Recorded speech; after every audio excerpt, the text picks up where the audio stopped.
ರಾಜಿ ಇಲ್ಲ ಮುಲಾಜಿಲ್ಲ, ಇಲ್ಲಿರೋದು ರಾ ಮಾತ್ರ. ನಾನು ನಿಮ್ಮ ರಾಘವ ಸೂರ್ಯ. ನಮಸ್ಕಾರ ಕರ್ನಾಟಕ. ವರಮಹಾಲಕ್ಷ್ಮಿ ಹಬ್ಬದ ಹಾರ್ದಿಕ ಶುಭಾಶಯಗಳು ನಾಡಿನ ಸಮಸ್ತ ಜನತೆಗೆ ಅಂತ ಹೇಳ್ತಾ 1 ಗಂಟೆಯ ಈ ಸುದ್ದಿ ಸಂಚಿಕೆಯಲ್ಲಿ 1 PM ನ್ಯೂಸ್ನಲ್ಲಿ ಯಾವುದು ಮೊದಲ ಸುದ್ದಿ? ಹೌದು, ತಮಿಳುನಾಡು ರಾಜಕಾರಣದಲ್ಲಿ ನಮ್ಮ ರಾಜ್ಯದ ಮುಖ್ಯಮಂತ್ರಿ DK ಶಿವಕುಮಾರ್ ಒಂದು ಸದ್ದನ್ನು ಮಾಡಿದ್ದಾರೆ, ಸುದ್ದಿಗೆ ಗ್ರಾಸವಾಗ್ತಾ ಇದ್ದಾರೆ. ಏನದು? ರಾಜ್ಯ ರಾಜಕಾರಣದಲ್ಲಿ ಕಿಡಿ ಹೊತ್ತಿಸೋದು ಓಕೆ, ಆದರೆ ತಮಿಳುನಾಡು ರಾಜಕಾರಣದಲ್ಲಿ ಕಿಡಿ ಹೊತ್ತಿಸ್ತಾ ಇದ್ದಾರೆ ಮುಖ್ಯಮಂತ್ರಿ DK Shivakumar. What is the matter? What is the story? This is the news, this is the story. Tamil Nadu ರಾಜಕಾರಣದಲ್ಲಿ ಕಿಡಿ ಹೊತ್ತಿಸಿದ ಕರ್ನಾಟಕ ಮುಖ್ಯಮಂತ್ರಿ DK ಶಿವಕುಮಾರ್. ದಕ್ಷಿಣ ಭಾರತ ಸಿಎಂಗಳ ಸಭೆಯಲ್ಲಿ ಮುಖ್ಯಮಂತ್ರಿ DK ಶಿವಕುಮಾರ್ ಘರ್ಜಿಸಿದ್ದಾರೆ. ಕೇಂದ್ರ ಗೃಹ ಸಚಿವ ಅಮಿತ್ ಶಾ ಎದುರೇ ಬಂಡೆ, ಗಟ್ಟಿ ಧ್ವನಿ, ವಿಜಯ್ ಥಂಡ. ಸಿಎಂ DK ಡಿಚ್ಚಿಗೆ ವಿಪಕ್ಷಗಳಿಗೆ ಆಹಾರವಾಗಿದ್ದಾರೆ ಮುಖ್ಯಮಂತ್ರಿ ವಿಜಯ್. ತಮಿಳುನಾಡಿನ ಮುಖ್ಯಮಂತ್ರಿ ವಿಜಯ್ ಸಿಎಂ DK ಮುಂದೆ ಮಂಡಿಯೂರಿದ್ದಾರೆ. ತಮಿಳುನಾಡು ಸಿಎಂ ಅಂತ ಹೇಳಿದರೆ ಒಂದು ಸಣ್ಣ ಹೆಮ್ಮೆ ನಮಗಾಗಬಹುದು. ಕರ್ನಾಟಕದವರಿಗೆ ಮೇಕೆದಾಟು ವಿಚಾರದಲ್ಲಿ ಮುಖ್ಯಮಂತ್ರಿ DK ಶಿವಕುಮಾರ್ ಮೈಂಡ್ಗೆ ಮಾಡ್ತಾ ಇದ್ದಾರೆ. ಬಂಡೆಯ ಸ್ಮಾರ್ಟ್ ದಾಳಕ್ಕೆ ತಮಿಳುನಾಡು ಮುಖ್ಯಮಂತ್ರಿ ವಿಜಯ್ ಸೈಲೆಂಟ್ ಆಗಿದ್ದಾರೆ ಅಂತ ಸದ್ಯದ ಸನ್ನಿವೇಶ ಹೇಳ್ತಾ ಇದೆ. ವಿಜಯ್ ಮೌನವನ್ನ ರಾಜಕೀಯ ಅಸ್ತ್ರವನ್ನಾಗಿಸಿಕೊಂಡಿದೆ DMK. ತಮಿಳುನಾಡು ರಾಜಕಾರಣದಲ್ಲಿ ಮುಖ್ಯಮಂತ್ರಿ DK ಶಿವಕುಮಾರ್ ಕಿಡಿ ಹೊತ್ತಿಸ್ತಾ ಇದ್ದಾರೆ. ದಕ್ಷಿಣ ಭಾರತ ಸಿಎಂಗಳ ಸಭೆಯಲ್ಲಿ ಮುಖ್ಯಮಂತ್ರಿ DK ಶಿವಕುಮಾರ್ ತಮ್ಮದೇ ಆದಂಥ ಸ್ಟ್ರಾಟಜಿಯನ್ನು ಮಾಡ್ತಾ ಇದ್ದಾರೆ. ಅದು ಅನಿವಾರ್ಯ ಅಂತ ಅನಿಸುತ್ತೆ. ಅಮಿತ್ ಶಾ ಎದುರೇ ಬಂಡೆ ಗಟ್ಟಿ ಗರ್ಜಿಸಿದ್ದಾರೆ. ಬಂಡೆ ಸ್ಟ್ರಾಂಗ್ ಗುರು ಅಂತ ಹೇಳುವಂತಾಗಿದೆ. ಓಕೆ, ಪ್ರಮುಖವಾಗಿ ಮೇಕೆದಾಟು ಯೋಜನೆ, ಅದು ನೀವೆಲ್ಲ ಏನೋ ಹೋರಾಟ ಮಾಡಿದ ತಕ್ಷಣ ಏನೋ ಸರಿ ಹೋಗ್ಬಿಡುತ್ತೆ ಅಂತ ಅಲ್ಲ. ಅದರಲ್ಲೂ ಹಲವು ದಶಕಗಳಿಂದ ಉದ್ಭವಿಸಿರುವಂಥ ಈ ಕಾವೇರಿ ವಿವಾದ ಸರಿ ಹೋಗಬೇಕು ಅಂತ ಹೇಳಿದರೆ ನಾವು ಅಂದುಕೊಂಡಂಥ ಪ್ರಾಜೆಕ್ಟ್ಗಳು ಒಂದು ಎಕ್ಸಿಕ್ಯೂಷನ್ ಹಂತವನ್ನು ತಲುಪಬೇಕು. ಬರೀ ನೀವು ಚುನಾವಣಾ ಅಸ್ತ್ರವನ್ನಾಗಿ ಆ ಇಶ್ಯೂಗಳನ್ನು ಇಟ್ಕೊಂಡಿರ್ತೀರಿ ಅಂದರೆ ಬರೀ ಚುನಾವಣೆ ಗಿಮಿಕ್ಗಳನ್ನು ಇಲ್ಲಿವರೆಗೂ ಕೂಡ ಹಲವು ದಶಕಗಳಿಂದ ನೀವೆಲ್ಲ ನೋಡ್ತಾ ಇದ್ದೀವಿ. ಆದರೆ ಪರಿಹಾರವನ್ನು ಸೂಚಿಸಿದಾಗ ಪರಿಹಾರ ಇದ್ದರೂ ಕೂಡ ಇಚ್ಛಾಶಕ್ತಿಯ ಕೊರತೆಯಿಂದ ಇಂತಹ ಒಂದು ದುಸ್ಥಿತಿ ಬಂದಿದೆ ಅನ್ನೋದು ಪ್ರಾಜ್ಞರ ಮಾತು.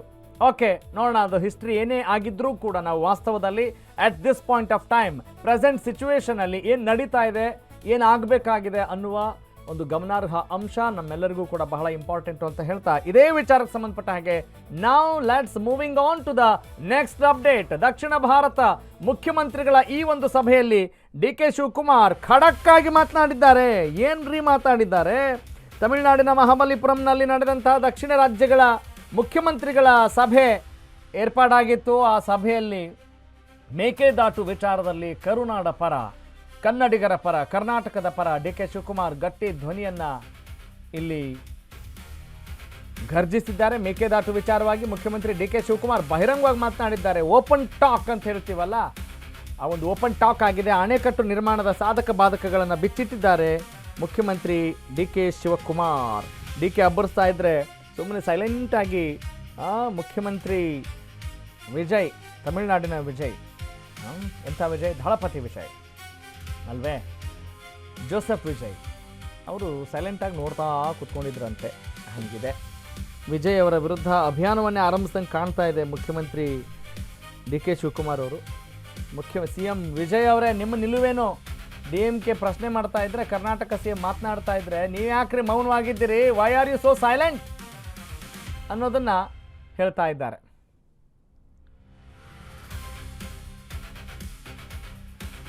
ಬಂಡೆ ಖಡಕ್ ಮಾತಿಗೆ ಧಗಧಗ ಅಂತಿದೆ ತಮಿಳುನಾಡು.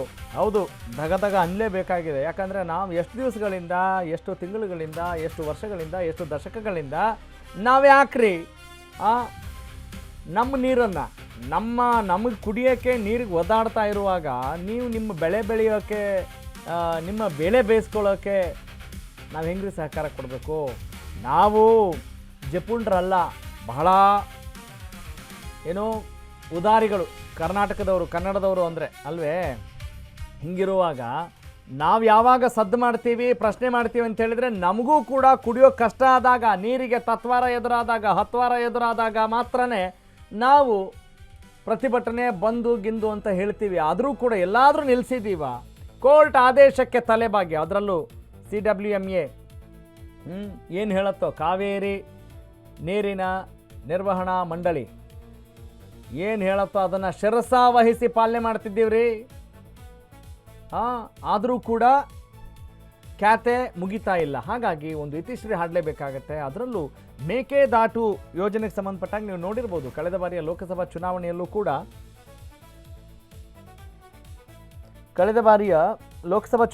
ಕೂಡ ಮೇಕೆದಾಟು ವಿಚಾರ ದೊಡ್ಡದಾಗಿ ಸದ್ದಾಗಿತ್ತು. ಅದನ್ನು ಕೂಡ ನಾವು ಗಮನಿಸಬಹುದಾಗಿದೆ.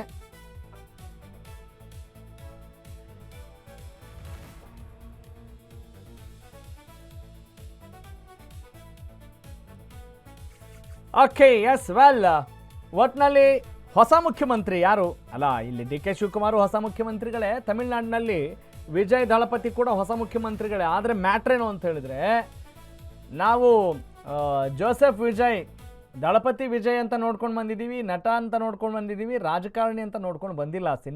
ಸಿನಿಮಾದಲ್ಲಿ ನಿಮ್ಮ ಅಭಿಲಾಷೆಗಳು ವ್ಯಕ್ತವಾಗಿದ್ದಾವೆ ಬಿಟ್ಟರೆ, ಡಿ ಕೆ ಶಿವಕುಮಾರ್ಗೆ ಒಂದು ರಾಜಕೀಯ ಹಿನ್ನೆಲೆ ಇದೆ, ಹೋರಾಟದ ಹಿನ್ನೆಲೆ ಇದೆ, ಸಂಘಟನಾ ಚಾತುರ್ಯ ಗಾರಿಕೆ ಇದೆ, ಎಲ್ಲವೂ ಇದೆ. ಹಂಗಿರುವಾಗ ಡಿ ಕೆ ಶಿವಕುಮಾರ್ ಅಲ್ಲಿ ಮಾತನಾಡಿದ್ದಾರೆ ಅಂತ ಹೇಳಿದ್ರೆ, ಜೋಸೆಫ್ ವಿಜಯ್ ತಮಿಳುನಾಡಿನ ಮುಖ್ಯಮಂತ್ರಿ ಸೈಲೆಂಟಾಗಿ ನೋಡ್ತಾ ಇದ್ದಾರೆ ಅಂತ ಹೇಳಿದಾಗ ಅದಕ್ಕೊಂದು ಅರ್ಥ ಇದೆ. ಹೌದು, ಲಾಜಿಕ್ ಇಸ್ ದೇರ್ ಅಲ್ವೇ? ಎಸ್, ಇದೇ ವಿಚಾರಕ್ಕೆ ಸಂಬಂಧಪಟ್ಟ ಹಾಗೆ ನಮ್ಮ ಅಶ್ವವೇಗ ನ್ಯೂಸ್ನ ವಿಶೇಷ ವಿಶ್ಲೇಷಕ, ಸ್ಪೆಷಲ್ ಅನಲಿಸ್ಟ್ ರಮೇಶ್ ಕಂಠೀರವ ಈಗ ನಮ್ಮ ಜೊತೆ ಲೈವ್ ಜಾಯ್ನ್ ಆಗಿದ್ದಾರೆ. Yes, he is ready. Ramesh, Tamil Nadu ರಾಜಕಾರಣ ಅದರ ಪಟ್ಟು ಏನು ಎತ್ತ ಅಂತ ನೀವು ಈ ಮುಂಚೆ ಬಹಳಷ್ಟು ಸಲ ಅಶ್ವವೇಗ ನ್ಯೂಸ್ನಲ್ಲಿ ಅನಾಲಿಸಿಸ್ ನೀಡಿದ್ದೀರಿ. ಆದರೆ ಈಗ at this point of time ಈ ಮೇಕೆದಾಟು ಯೋಜನೆಗೆ ಸಂಬಂಧಪಟ್ಟ ಹಾಗೆ ಡಿ ಕೆ ಶಿವಕುಮಾರ್ ಅವರ ಆಡಿರುವಂಥ ಮಾತು ನಮ್ಮ ಸೊಲ್ಯೂಷನ್ಗೆ ಸಂಬಂಧಪಟ್ಟ ಹಾಗೆ ಪರಿಹಾರದ ರೂಪದಲ್ಲಿ ಎಷ್ಟರ ಮಟ್ಟಿಗೆ ಇಂಪ್ಯಾಕ್ಟ್ ಆಗುತ್ತೆ ಅನ್ನೋದು ಒಂದೇ ನನ್ನ ನೇರವಾದಂಥ ಸರಳ ಪ್ರಶ್ನೆ. Over to you. ಏನು ನಿನ್ನೆ ಡಿ ಕೆ ಶಿವಕುಮಾರ್ ಅವರು ದಕ್ಷಿಣ ಭಾರತ ರಾಜ್ಯಗಳ ಒಂದು ಸಮ್ಮೇಳನದಲ್ಲಿ ಮಾತಾಡಿದ್ರು. ನದಿ ನೀರು ನಿರ್ವಹಣೆ ಈ ಥರದ ಸಂಬಂಧಪಟ್ಟಂತೆ ಅನೇಕ ವಿಚಾರಗಳನ್ನು ಅವರು ಪ್ರಸ್ತಾಪ ಮಾಡಿದ್ರು. ಅದರಲ್ಲಿ ಮೇಕೆದಾಟು ಯೋಜನೆ ಬಗ್ಗೆ ಪ್ರಸ್ತಾಪ ಮಾಡಬೇಕಾದ್ರೆ ಮೇಕೆದಾಟು ಯೋಜನೆ ಖಂಡಿತ ಆಗಲೇಬೇಕು. ಆಗ ಮಾತ್ರ ನಾವು ಏನು ಬೆಂಗಳೂರಿನ ಕುಡಿಯುವ ನೀರಿನ ಸಮಸ್ಯೆಯನ್ನು ಬಗೆಹರಿಸೋದಕ್ಕೆ ಸಾಧ್ಯ ಆಗುತ್ತೆ. ಅದೇ ರೀತಿಯಲ್ಲಿ ಬೇರೆ ರೀತಿಯ ಕೆಲವು ವಿದ್ಯುತ್ ಉತ್ಪಾದನೆ ಇರ್ಬೋದು, ಬೇರೆ ಎಲ್ಲ ಸಂಕಷ್ಟಗಳ ನಿವಾರಣೆ ಕೂಡ ಆಗುತ್ತೆ. ಇದರಿಂದ ತಮಿಳುನಾಡಿಗೂ ಕೂಡ ಲಾಭ ಆಗುತ್ತೆ. ಒಂದು 5 TMC ಅಷ್ಟು ನೀರು ಎಕ್ಸ್ಟ್ರಾ ಸಿಗ್ಬೋದು ಅವರಿಗೆ ಅನ್ನೋಂಥ ಮಾತನ್ನು ಹೇಳಿರ್ತಕ್ಕಂಥದ್ದು. ಇದು ತಮಿಳುನಾಡಿನ ರಾಜಕಾರಣದಲ್ಲಿ, ಅಂದರೆ ರಾಜಕಾರಣಿಗಳು ಬೇರೆ ಬೇರೆ ರೀತಿಯಲ್ಲಿ ಅದನ್ನು ಸಂಚಲನ ಉಂಟು ಮಾಡ್ತಿದ್ದಾರೆ. ಡಿ ಕೆ ಶಿವಕುಮಾರ್ ಅಷ್ಟು ದೊಡ್ಡ ಅಬ್ಬರ ಭಾಷಣ ಮಾಡಬೇಕಾದ್ರೆ ವಿಜಯ್ ಅವರು ಸೈಲೆಂಟಾಗಿದ್ದರು, ಸೈಲೆಂಟಾಗಿ ಅದನ್ನು ಆಲಿಸ್ತಾ ಇದ್ರು. ಅದಕ್ಕೆ ಸರಿಯಾದ ಫಿಟ್ ರಿಪ್ಲೈ ಕೊಡಲಿಲ್ಲ ಅನ್ನೋವಂಥದ್ದು DMK ಅವರ ಆರೋಪ. ಹೌದು. ಆದರೆ ವಿಜಯ್ ಅವರು ಸ್ವಭಾವತಃ ಯಾವುದೇ ಸಭೆ ಸಮಾರಂಭಗಳಿರ್ಬೋದು, ಇಲ್ಲ ಅವರ ಅಸೆಂಬ್ಲಿನಲ್ಲಿ ಇದ್ರೂ ಕೂಡ ಭಾಳ ಸೈಲೆಂಟಾಗಿರ್ತಾರೆ. ಯಾವುದೇ ಒಂದು ಸಭೆ ಸಮಾರಂಭಗಳಲ್ಲಿ ಏನು ನಡೀತಾ ಇದೆ ಅದನ್ನು ಗಮನಿಸ್ತಾ ಇರ್ತಾರೆ. ಸೊ ಅದೇ ರೀತಿಯಲ್ಲಿ ನಿನ್ನೆ ಅಮಿತ್ ಶಾ ನೇತೃತ್ವದಲ್ಲಿ ನಡೆದಂಥ ಸಭೆಯಲ್ಲಿ ಎಲ್ಲವನ್ನ ಗಮನಿಸಿದ್ದಾರೆ. ಅವ್ರ ಭಾಷಣದಲ್ಲಿ ಅವರು ಅವ್ರದ್ದೇ ಆದಂಥ ಅಭಿಪ್ರಾಯಗಳನ್ನು ಕೂಡ ವ್ಯಕ್ತಪಡಿಸಿರ್ತಕ್ಕಂಥದ್ದು. ಅದು ಅಲ್ಲಿನ ರಾಜಕಾರಣಿಗಳಿಗೆ, ರಾಜಕೀಯ ಪಕ್ಷಗಳಿಗೆ ಸಮಾಧಾನ ತಂದಿಲ್ಲ. ಅವರು ವಿಜಯ್ ಅವರನ್ನು ಇದನ್ನು ರಾಜಕೀಯವಾಗಿ ಬ್ಲೇಮ್ ಮಾಡ್ತಾ ಇರ್ತಕ್ಕಂಥದ್ದು. ಇದು ರಾಜಕೀಯವಾಗಿ ಅದನ್ನು ತಗೊಂಡೋಗ್ತಾ ಇರ್ತಕ್ಕಂಥದ್ದು. ಇದಕ್ಕೆ ವಿಜಯ್ ಅವರು ನಾಳೆ ಸದನದಲ್ಲಿ ಉತ್ತರ ಕೊಡ್ತಾರೆ ಅಂತೇಳಿ ಹೇಳಲಾಗ್ತಾ ಇರ್ತಕ್ಕಂಥದ್ದು. ಒಂದು ನಿರೀಕ್ಷೆ. ಓಕೆ, ಅಂದರೆ ಜೋಸೆಫ್ ವಿಜಯ್ ಅವರು ನಟರಾಗಿದ್ದರು, ಈಗ ಏಕಾಏಕಿ ರಾಜಕಾರಣಿ ಮುಖ್ಯಮಂತ್ರಿ ಆಗಿಬಿಟ್ಟಿರೋದು ಅವರಿಗೆ ಇದೆಲ್ಲ ಸವಾಲು ಅಂತ ಅನ್ಸುತ್ತೆ. ತಾವು ಕಂಡ ಹಾಗೆ, ತಾವು ತಮಿಳುನಾಡಿನ ರಾಜಕಾರಣವನ್ನು ಗಮನಿಸಿದಾಗ, ವಿಜಯ್ ಅವ್ರನ್ನ ಗಮನಿಸಿದಾಗ, ಈ ಒಂದು ಸೈಲೆನ್ಸ್ ಅವರ ಒಂದು ಪ್ರಿಪ್ರೇಷನ್ ಅಂತಾನ, ಅಥವಾ ಮೆಚಾರ್ಡ್ ಮೂವ್ ಅಂತಾನ, ಅಥವಾ ಇದನ್ನು ಅಲ್ಲಿಯ DMK ಆಗಿರ್ಬೋದು ಅಥವಾ ಇನ್ನುಳಿದಂಥ ಪಕ್ಷಗಳು ಇದನ್ನು ಅಸ್ತ್ರವನ್ನಾಗಿ ಬಳಸೋಕೆ ಮುಂದಾಗ್ತಾ ಇದ್ದಾವೆ ಅಂತಾನ? ಕ್ವಿಕ್ಕಾಗಿ, ಕ್ರಿಸ್ಪಾಗಿ, I want the analysis on this. ರಾಜಕಾರಣಿಗಳು ಅಥವಾ ವಿರೋಧ ಪಕ್ಷಗಳು ರಾಜಕೀಯವಾಗಿ ಇದನ್ನು ಅಸ್ತ್ರವಾಗಿ ಬಳಸಿಕೊಂಡು ವಿಜಯ್ ಅವರನ್ನು ಟಾರ್ಗೆಟ್ ಮಾಡೋದು, ಇಲ್ಲ ಕಾರ್ನರ್ ಮಾಡೋದು ಅಂಥದ್ದನ್ನು ಮಾಡ್ಬೋದು. ಆದರೆ ವಿಜಯ್ ಸ್ವಭಾವತಃ ಏನು ಕಳೆದ 10 ವರ್ಷದಿಂದ ಅವರನ್ನು ನೋಡ್ತಾ ಇದ್ದೀನಿ, ಅವರು ಸ್ವಭಾವತಃ ಭಾಳ ಸೈಲೆಂಟ್ ಆಗಿರ್ತಕ್ಕಂಥದ್ದು, ಎಲ್ಲವನ್ನು ಗಮನಿಸ್ತಾರೆ. ಆದರೆ ಆಡೋ ಅಂಥ ಒಂದು ಮಾತಿನಲ್ಲೇ ಎಲ್ಲದಕ್ಕೂ ಉತ್ತರವನ್ನು ಕೊಡ್ತಕ್ಕಂಥದ್ದು. ಇದನ್ನು ಕಳೆದ 100 ದಿನಗಳ ಆಡಳಿತದಲ್ಲಿ ನಾವು ನೋಡಿರ್ತಕ್ಕಂಥದ್ದು. ಅಸೆಂಬ್ಲಿನಲ್ಲಿ ವಿಜಯ್ ಅವರು ಒಂದು ಮಾತಾಡಿದ್ರೆ ವಿರೋಧ ಪಕ್ಷಗಳೆಲ್ಲರೂ ಕೂಡ ಸೈಲೆಂಟ್ ಆಗಿರ್ತಕ್ಕಂಥದ್ದು, ಈ ಥರದ ವಿಚಾರಗಳನ್ನು ನಾವು ಗಮನಿಸ್ತಾ ಇರ್ತಕ್ಕಂಥದ್ದು. ಸೊ ಹಾಗಾಗಿ ನಿನ್ನೆ ವಿಚಾರಗಳಿಗೆ ಅವರು ಉತ್ತರ ಯಾವ ರೀತಿ ಕೊಡ್ತಾರೆ, ಅದನ್ನು ಹೇಗೆ ಪ್ರತಿಪಕ್ಷಗಳನ್ನು ಸೈಲೆಂಟ್ ಮಾಡ್ತಾರೆ ಅನ್ನೋದನ್ನು ಶೀಘ್ರದಲ್ಲೇ ನೋಡ್ಬೋದು. ಇನ್ನು ಡಿ ಕೆ ಶಿವಕುಮಾರ್ ಅವರು ಮಾತ್ರ ಕರ್ನಾಟಕದ ಪರವಾಗಿ ಏನು ಮೇಕೆದಾಟು ಯೋಜನೆ ಜಾರಿ ಆಗಬೇಕು ಅನ್ನೋಂಥದ್ದಾಗಲಿ, ಅದೇ ರೀತಿ ಕಾವೇರಿ ನದಿ ನೀರಿನ ಹಂಚಿಕೆಯಲ್ಲಿರ್ತಕ್ಕಂಥ ಸಮಸ್ಯೆಗಳನ್ನು ಅಲ್ಲಿ ಭಾಳ ಚೆನ್ನಾಗಿ ಎಕ್ಸ್ಪ್ಲೇನ್ ಮಾಡಿರ್ತಕ್ಕಂಥದ್ದು. ನೀರು ಹಂಚಿಕೆ ಅನ್ನುವಂಥ ಪದವನ್ನು ತೆಗೆದುಹಾಕಿ, ಸೊ ಇದರಿಂದ ಏನು ಸುಪ್ರೀಂ ಕೋರ್ಟ್ ಆದೇಶ ಇರ್ಬೋದು, ಗೆಜೆಟ್ನಲ್ಲಿರ್ತಕ್ಕಂಥ ಆದೇಶ ಇರ್ಬೋದು, ಇದನ್ನೆಲ್ಲ ಪಾಲಿಸೋದಕ್ಕೆ ಕರ್ನಾಟಕಕ್ಕೆ ತೊಂದರೆ ಆಗ್ತಾ ಇರ್ತಕ್ಕಂಥದ್ದು. ನೀರು ಹಂಚಿಕೆ ಅನ್ನೋದರ ಬದಲು ನೀರು ನಿರ್ವಹಣೆ ಅಥವಾ ನೀರನ್ನು ಒಂದು ಪರಸ್ಪರ ಸಹಕಾರದಿಂದ ಹಂಚ್ಕೋಬೇಕು, ನೀರಿನ ಸಹಕಾರ ಅನ್ನೋದನ್ನು ಪದ ಬಳಸಬೇಕು ಅನ್ನೋಂಥ ಮಾತನ್ನು ಹೇಳಿರ್ತಕ್ಕಂಥದ್ದು.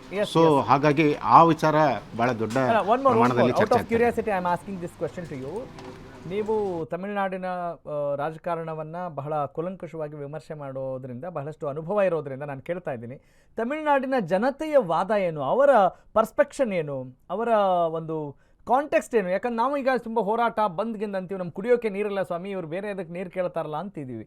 ಅವ್ರ ವಾದ ಏನು, ಅವರ ನಿಜವಾದ ಅಂತರಾಳ ಏನು? ಕ್ರಿಸ್ಪ್ ಆಗಿ, ಕ್ವಿಕ್ ಆಗಿ, ಫ್ಯೂ ಸೆಕೆಂಡ್ಸಲ್ಲಿ.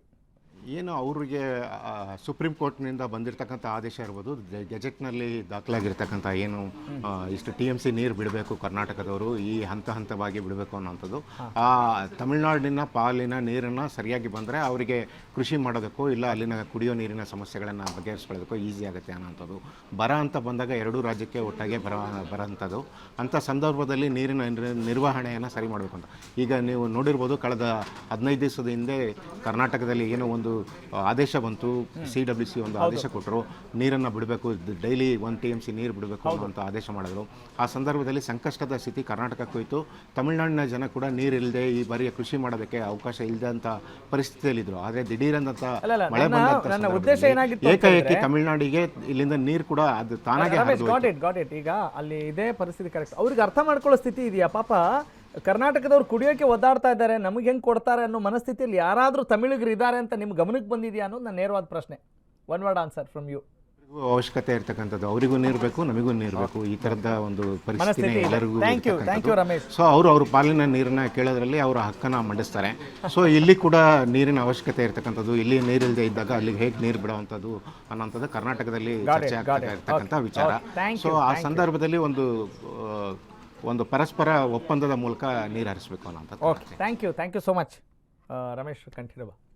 ಧನ್ಯವಾದ ತಮ್ಮೆಲ್ಲ ಮಾಹಿತಿ ಮತ್ತು ವಿಶ್ಲೇಷಣೆಗಾಗಿ. ಓಕೆ, ಈಗ ಈ ಅನಾಲಿಸಿಸ್ನಿಂದ ನಮಗೆ ತಿಳಿದಿರೋ ಅಥವಾ ತಿಳಿತಾ ಇರೋ ಅಂಶ ಏನು ಅಂತ ಹೇಳಿದರೆ, ವಿಜಯ್ ಅವರನ್ನು ನಾವು ಹಗುರವಾಗಿ ತೆಗೆದುಕೊಳ್ಳೋಕೆ ಬರಲ್ಲ. ನಾವು ಅವರ ಒಂದೊಂದು ಮೂವ್ ಕೂಡ ಬಹಳ ಇಂಪ್ಯಾಕ್ಟ್ಫುಲ್ ಆಗಿರುತ್ತೆ, ಪರಿಣಾಮಕಾರಿಯಾಗಿರುತ್ತೆ. ಸೈಲೆಂಟ್ ಆಗಿದ್ದರೂ ಕೂಡ ತುಂಬ ಪ್ರಬುದ್ಧತೆಯಿಂದ ಮಾತನಾಡ್ತಾರೆ ಅನ್ನೋ ಮಾತನ್ನು ರಮೇಶ್ ಕಂಠೀರವ ಅವರ ಒಂದು ಅನಾಲಿಸಿಸ್ನಲ್ಲಿ ನಾವು ಗಮನಿಸ್ಬೋದಾಗಿತ್ತು. ಮತ್ತು ಅಲ್ಲಿಯ ಜನರ ಮನಸ್ಥಿತಿ ಹೆಂಗಿದೆ ಅಂತ ಹೇಳಿದ್ರೆ, ಅವ್ರಿಗೆ ಅವರ ಸಮಸ್ಯೆ ಬಗ್ಗೆ ಮಾತ್ರ ಯೋಚನೆ ಮಾಡ್ತಿದ್ದಾರೆ. ಅವ್ರದ್ದಷ್ಟೇ, ಈಗ ಅವ್ರಿಗೆ ಪಾಪ ಕಡಿಮೆ ಇದೆಯಾ, ನಮಗೆ ಜಾಸ್ತಿ ಇದೆಯಾ, they are not in that position ಅನ್ನೋದು ಆ ಮಾತಿನ ಮೂಲಕ ತಿಳ್ಕೊಬೋದು.